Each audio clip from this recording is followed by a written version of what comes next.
Now, you mentioned film festivals a few times now. Why'd you pick the H.P. Lovecraft Film Festival to apply it, get into that? The film definitely fit into the genre they're looking at, but what got you to do that?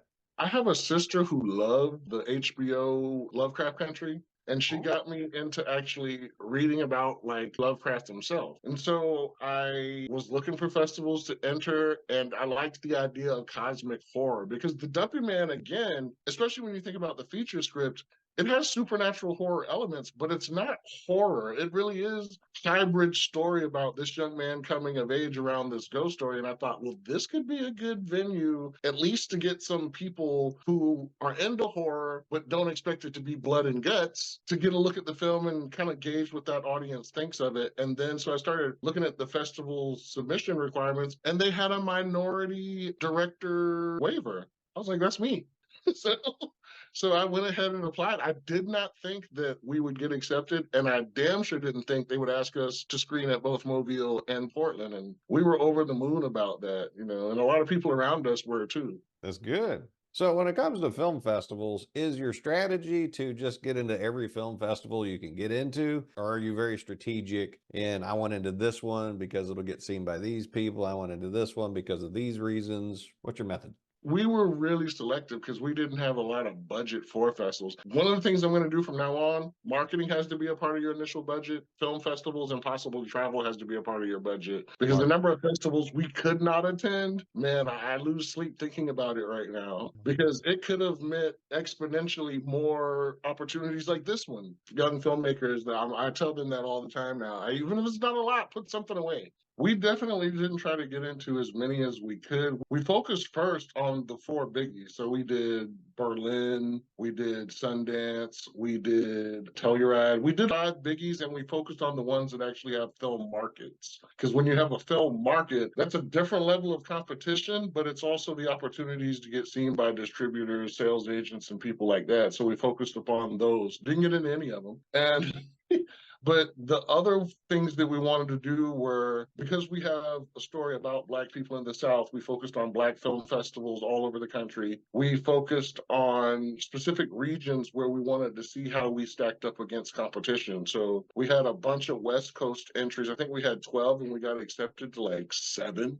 And what that was to test our ideas against the best competition we could find out there, like South by Southwest applied to, because we wanted to see how we stacked up. So part of the strategy was get it in front of our primary audience, even though the Dumpy Man's a story about an American family, so it could be any market, but people who could relate to the material, to test ourselves against the stiffest competition we could find in other festival markets like LA, New York, Chicago, Texas, then to do genre specific stuff like horror festivals, thriller festivals, and things like that, just to see what level of competition we were. When we first applied at our film festivals, Tori, my partner, and I made a bet about how many we would get into. And our first round of festivals was like 35. And he was like, man, I can't believe you spent all that money to get into these festivals. I was like, how many do you think you were going to get into? He said 6. I said 15. So I was closer to right than him because it's actually going to end up being a total of like 28. That's pretty good. Yeah. It's more than But I've been in. So I mean, out of 35, 28, that's pretty darn good. well, ultimately, we applied to some others. We did this interesting thing that could be fun for people that want to go to festival but don't have money.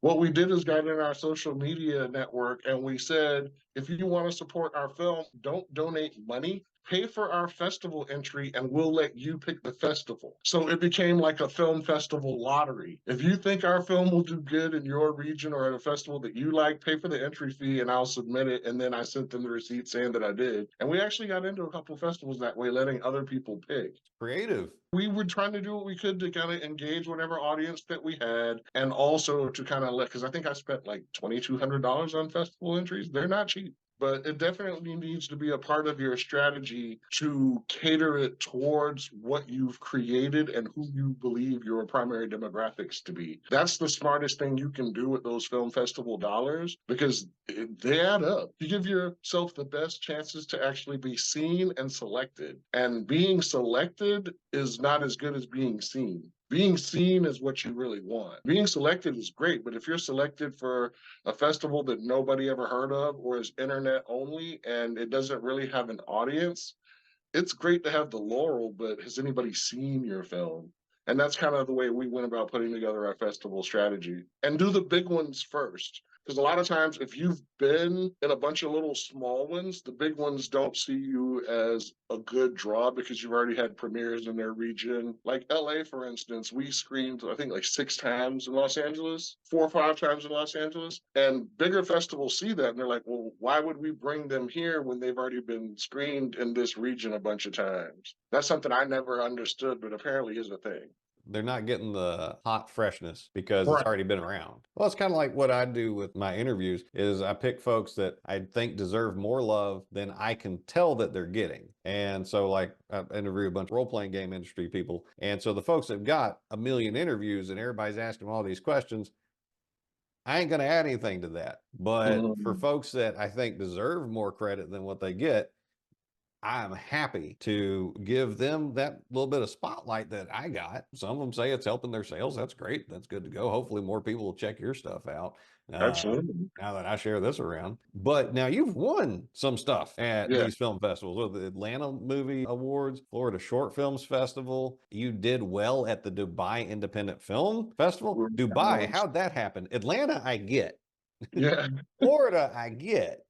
Dubai, That was interesting. So I'm flipping through Film Freeway, the 60% discount code on the Dubai Film Festival. My partner Tori actually does a lot of work out there as a DP. He goes over there and does all kind of stuff. And he told me we need to enter this. So we did, became a finalist. Only the award winners got picked because they do an online screening thing. It's not even a live festival, but we were a finalist. And we actually, what I thought was most amazing is we won the Audience Choice Award at the African American Film Festival of the Quad Cities in Des Moines, Iowa. And I was like, Iowa? That's a really conservative audience, even for Black people. And the Duffy Man's Walk, you've seen the short. It's not family fare in all cases. You know what I mean? So that was one of the things that surprised me. But it just showed us kind of the reach of what our audience was. And we were not even nominated for a regular award in that festival, but we won the Audience Choice Awards.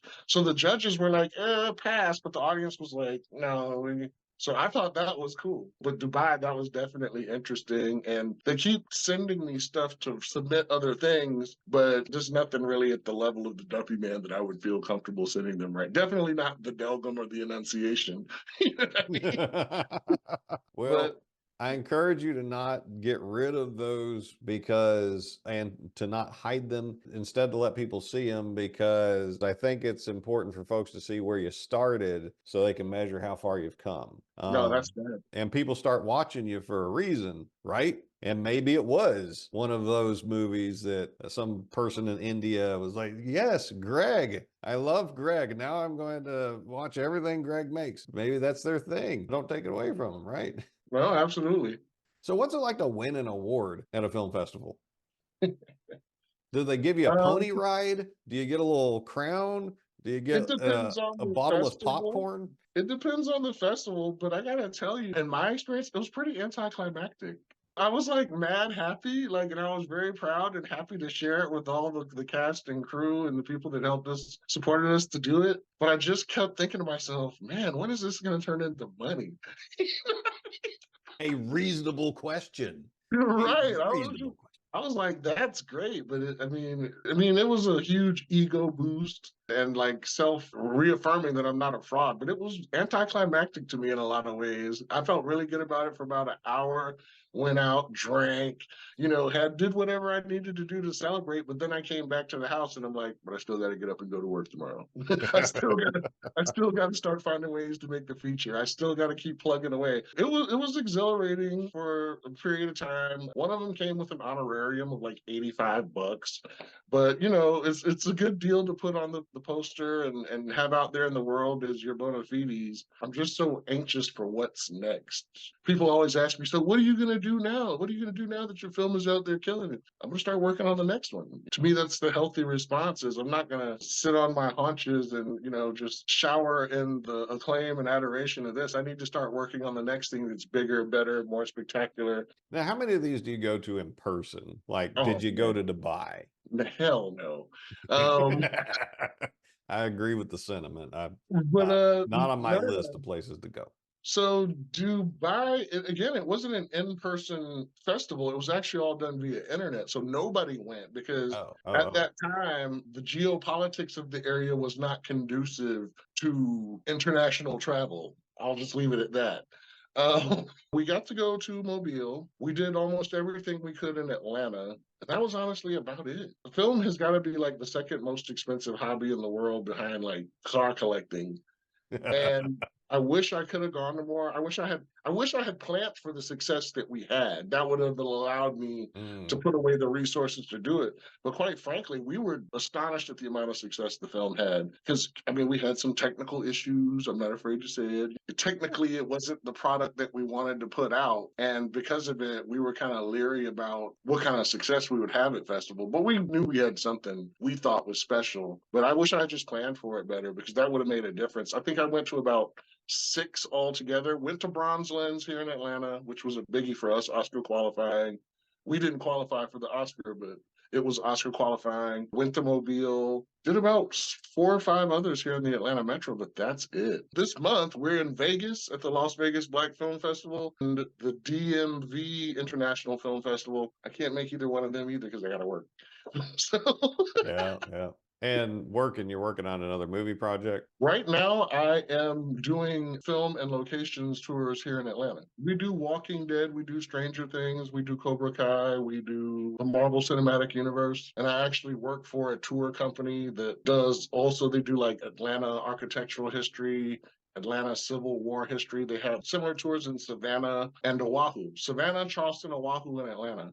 And this was something I fell into during the strike, and I really enjoy it. I get to stay connected to the film industry. I get to come home and see my daughter at the end of the day and instead of spending 12, 15 hours on set. So I'm kind of content doing that right now while I'm putting my rest of my energy and resources behind getting the Duppy Man's feature packaged up for investors and soliciting investors.